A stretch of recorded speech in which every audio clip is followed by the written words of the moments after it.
pessoal, estou aqui mais uma vez. Me chamo Rosemary Ramos e vamos dar continuidade à nossa disciplina Higiene na Indústria de Alimentos. Vamos lá. O que a gente vai aprender nessa aula? Nessa aula 3, intitulada de Processos de Higienização e Desinfecção e Sanitização. Gente, só um informe importante. O que aqui no ambiente virtual é aula 3, no material impresso de vocês está como aula 2, tá certo? Fiquem atentos, por favor. Então, nessa terceira aula, estudaremos a segunda etapa do processo de higienização, desinfecção e sanitização nas indústrias de alimentos. Os princípios ativos mais utilizados e conhecer as características e indicações de cada desinfetante sanitizante. E, por fim, aprenderemos a calcular a diluição do cloro usado nos procedimentos dentro da indústria. Essa aula tem uma carga horária de 10 horas. Bem, e quais são os objetivos que devemos alcançar ao final desse estudo? Vamos lá. Entender a importância do correto procedimento na ação de sanitizar, desinfectar. Saber optar pelo emprego do princípio ativo mais adequado às condições onde estamos trabalhando. Utilizar os produtos no processo de higienização por suas características inerentes aos materiais, equipamentos e matérias-primas empregadas na unidade industrial. Saber manipular o cloro corretamente através das diluições necessárias no emprego do processo de sanitização e desinfecção. E, por fim, conhecer os métodos empregados na ação de sanitizar e desinfectar. Esses são os objetivos que devemos atingir ao final de nossa aula.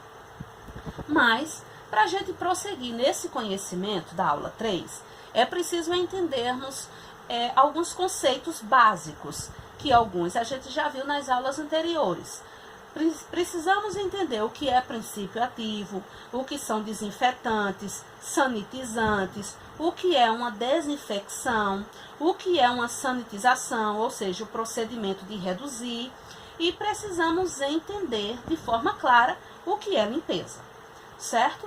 Depois da gente aprender todas essas definições de forma clara, nós iremos atuar para o tópico 2, que são as características dos sanitizantes de acordo com seus princípios ativos.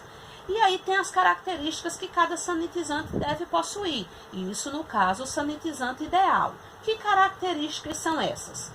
Todo sanitizante ideal, ele deve ter o poder de eliminar ou reduzir os micro-organismos. Ele não pode ser corrosivo para o material que está sendo aplicado. Ele não deve ter efeito residual no alimento. Ele deve ser lavável, não pode irritar a pele, não pode ser tóxico, deve ser de fácil dosagem, deve ser hidrossolúvel, ou seja, ele tem que ser diluído em água, certo? E ser compatível com outros agentes químicos. Dentre os sanitizantes, eles podem ser constituídos por diversos produtos químicos. Na verdade, vamos lá, eles podem ser constituídos de ácido peracético, pode ser constituído à base de compostos de iodo, pode ser constituídos à base de peróxido de hidrogênio.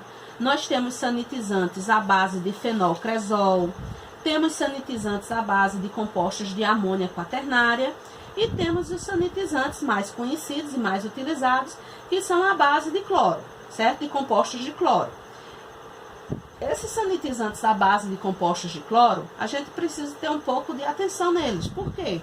Porque a gente precisa saber preparar a água clorada para ser utilizada. Dentro desse preparo, dessa água clorada, a gente precisa calcular a proporção de cloro da água, precisa calcular a quantidade de produto comercial que vai ser utilizado. Então, todos esses cálculos a gente vai aprender no desenrolar de nossa aula. E aí nós também temos os sanitizantes à base da clorexidina.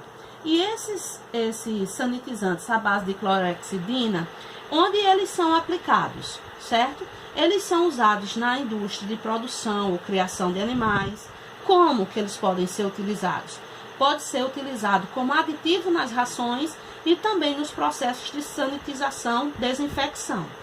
Eles também podem ser utilizados em abatedouros, frigoríficos, laticínios e outras indústrias de alimentos. Nesse caso, eles são utilizados na desinfecção, sanitização das câmaras e caminhões frigoríficos. Também pode ser usado em armazéns e silos de grãos. Mas em que, professora? Na desinfecção e sanitização de paredes e tetos e na prevenção de fungos. Também pode ser utilizado na água de refrigeração. Para quê? Para desinfetar as torres de resfriamento e de ar-condicionado. Tudo isso são as aplicações dos detergentes, dos sanitizantes, na verdade, à base de clorexidina, certo? E aí nós temos os métodos de sanitização que podemos aplicar. Nós temos 3 métodos importantes. O método pelo calor, certo? O método de sanitização pelo calor, o método de sanitização pela radiação e o método de sanitização pela ação química. E aí, quando formos realizar a sanitização, desinfecção, utilizar esses produtos sanitizantes e escolher o método de sanitizar, a gente tem que ter muito cuidado nesse processo. Esse processo requer o uso dos EPIs, que vocês já estudaram na indústria de segurança do trabalho. Então, cada procedimento desse tem um equipamento de proteção individual ou equipamento de proteção coletiva, se for o caso, necessário para a segurança do manipulador. Então, pessoal, esse é o conteúdo que a gente vai estudar na aula 3. Não esqueçam de realizar as atividades. Para essa aula está proposto um fórum e proposto um exercício, um questionário. Então, bom estudo, leiam a aula 2 do módulo impresso e boa sorte a todos.